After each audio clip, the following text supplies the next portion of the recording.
Sa clan naming Kunpayakon, tuloy-tuloy ang laban ko para ipasok sa Legend 2 yung account na bigay sa akin ni Lidwali. Mga padi, hindi naging madali. Medyo madyugo ang journey at aminado ako, 2 sablay agad ang nangyari. Oo, 2 beses akong napakamot ng ulo sa sariling atake. Pero syempre, hindi tayo susuko. Bawi na lang sa dasal at diskarte.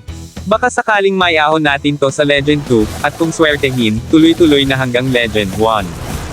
At ang maganda dito, wala akong tinatago. Lahat ng rank at atake ko, naka-live sa YouTube at TikTok, kaya kitang-kita nyo ang bawat panalo, pati sablay.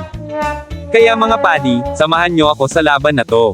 Mula sa sablay moments hanggang sa legendary climb. Ang tanong na lang, kailan natin maaabot ang Legend 1 sa account na to? Abang-abang lang mga padi. Dahil babalitaan ko kayong lahat sa oras na ma-promote ang account na to sa Legend 2, siguradong mas madyugo ang bakbakan doon. Kaya kapit lang mga padi. Mahaba-haba pa ang paglalakbay na to. At dito na nagtapos, alam kong bitin ka sa kwentuhan natin, kaya sorry na agad.